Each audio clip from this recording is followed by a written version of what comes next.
Selamat datang di channel Kerja Bagus. Seringkali, hal paling menakutkan itu bukan hantu, tetapi apa yang kita pikirkan di kepala kita sendiri. Tapi, bagaimana jika apa yang kita pikirkan itu nyata?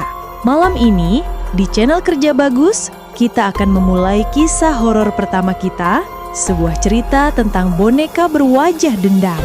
Bersiaplah, karena setelah ini, kamarmu mungkin tidak akan terasa sama lagi. Sebelum kita mulai, pastikan kamu like video ini, share ke teman-temanmu, dan subscribe channel ini supaya kamu mendapatkan notifikasi video terupdate dari channel ini. Kalau ada kritik dan saran, komen saja di kolom komentar ya guys. Sudah di like dan subscribe belum? Kalau sudah, mari kita mulai. Halo teman-teman, balik lagi sama gue, Ray. Hari ini, kita lagi ada di sebuah pelelangan barang antik yang lumayan terkenal. Gue denger-dengar, banyak barang di sini yang punya sejarah unik, dan gue mau coba peruntungan buat dapetin satu barang langka. Setelah muter-muter, mata gue langsung tertuju ke sebuah etalase kaca yang isinya cuma satu barang, boneka porselen anak perempuan. Bonekanya cantik banget, tapi ada aura aneh yang bikin merinding. Matanya besar, kosong, dan bajunya udah kusam. Gue langsung ngerasa kayak ada magnet yang narik gue buat beli boneka itu. Nggak peduli berapa harganya, gue harus dapetin boneka ini buat koleksi.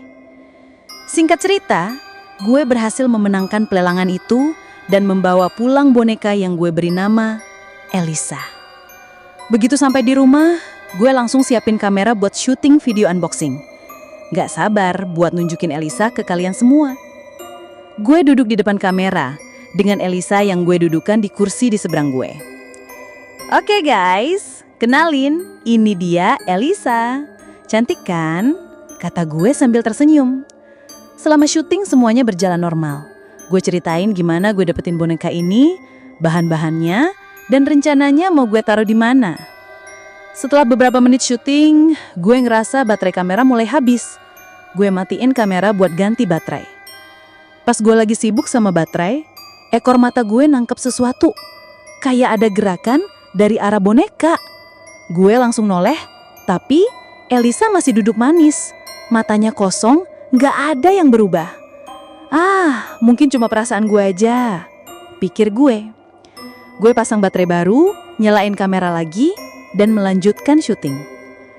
Oke guys, sekarang baterai udah penuh, kita lanjut ya. Tiba-tiba, kamera mati lagi, padahal baru beberapa detik. Gue bingung. Pas gue matiin kamera, gue perhatiin lagi Elisa. Dan kali ini, gue lihat dengan jelas. Matanya yang kosong itu berkedip. Satu kali, lalu kembali kosong. Jantung gue langsung berdebar kencang. Ini bukan lagi perasaan, ini nyata. Setelah syuting selesai, gue masih kepikiran soal kedipan itu. Gue memutuskan untuk tetap menaruh Elisa di ruang kerja di rak khusus. Gue pasang satu kamera kecil yang gue sembunyiin buat rekam Elisa sepanjang malam. Gue mau buktiin apa benar boneka itu berkedip atau gue yang udah mulai gila. Malam itu gue tidur gak nyenyak. Di tengah malam, gue terbangun karena dengar suara musik yang sangat pelan dari ruang kerja. Suara musik kuno, kayak dari kotak musik. Gue langsung merinding. Gue ambil ponsel, cek kamera yang gue pasang. Di layar, Elisa masih duduk di tempatnya. Tapi, tangannya sudah di pangkuannya. Padahal tadi sore gue letakin di samping badannya. Keringat dingin mulai bercucuran. Gue yakin, gue gak salah lihat. Pagi-pagi, gue langsung buru-buru ke ruang kerja. Boneka itu masih di sana, di posisi yang sama seperti yang gue lihat di kamera. Gue langsung putar rekaman dari kamera tersembunyi. Dari rekaman itu, gue lihat pas kamera utama mati, Elisa menggerakkan tangannya. Dan saat musik itu berbunyi, dia juga bergerak. Tapi begitu gue nyalain kamera, dia langsung diam lagi. Gue memutuskan untuk mencari tahu asal-usul boneka ini. Gue telepon si pemilik pelelangan. Dia cuma bilang boneka itu ditemukan di sebuah rumah tua yang udah lama kosong. Gue gak putus asa. Akhirnya gue cari info di arsip berita lama. Dan gue nemuin satu artikel yang bikin bulu kuduk gue berdiri. Artikel itu menceritakan tentang seorang anak perempuan bernama Elisa yang meninggal tragis di rumah itu. Dia meninggal karena kecelakaan aneh saat sedang bermain boneka porselen kesayangannya. Di artikel itu juga disebutkan kalau keluarga Elisa mengadakan acara pemakaman, tapi boneka kesayangannya tiba-tiba hilang. Sejak saat itu, rumah itu sering dihantui suara anak perempuan yang bermain, suara musik dari kotak musik, dan boneka yang bergerak sendiri. Gue langsung merinding. Jadi boneka ini adalah rumahnya buat arwah Elisa. Gue langsung nyalain kamera utama, gue duduk di depan boneka itu dan gue bilang, "Elisa, apa kamu mau bermain?" Kamera gue mati. Detik itu juga, tangan Elisa yang tadinya di pangkuan bergerak pelan, mengangkat jari telunjuknya menunjuk ke arah pintu. Gue panik, gue gak berani nyalain kamera lagi. Gue cuma bisa diam, keringat dingin membasahi baju gue.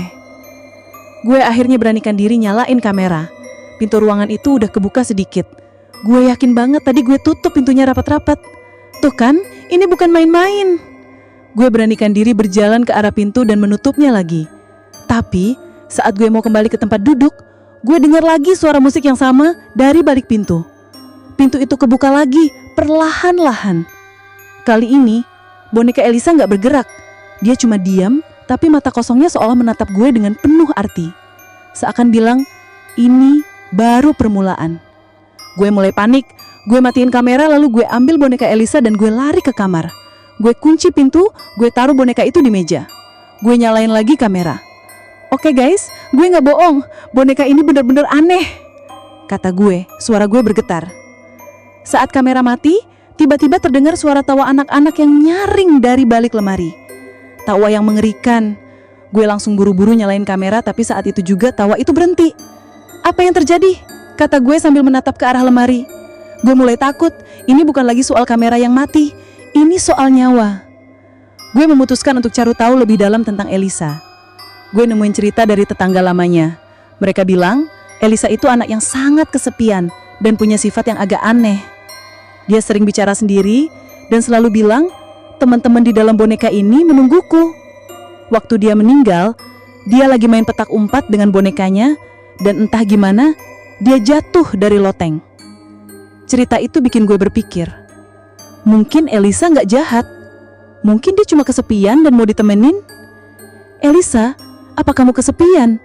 tanya gue pelan-pelan ke boneka itu sambil nyalain kamera. Kamera gue mati. Detik itu juga, boneka itu kepalanya miring ke kanan dan bibirnya tersenyum.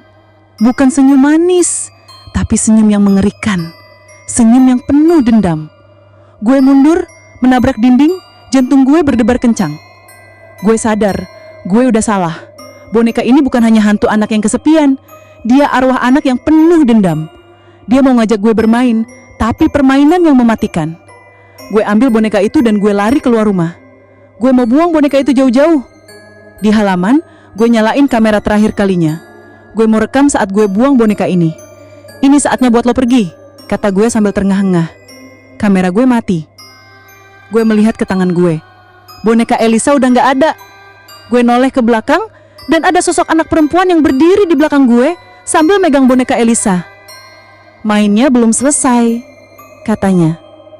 "Elisa," kata gue, suara gue serak. Kamera gue nyala lagi. Tiba-tiba, layar kamera yang tadinya gelap kini menunjukkan wajah gue. Tapi wajah gue bukan lagi wajah ketakutan.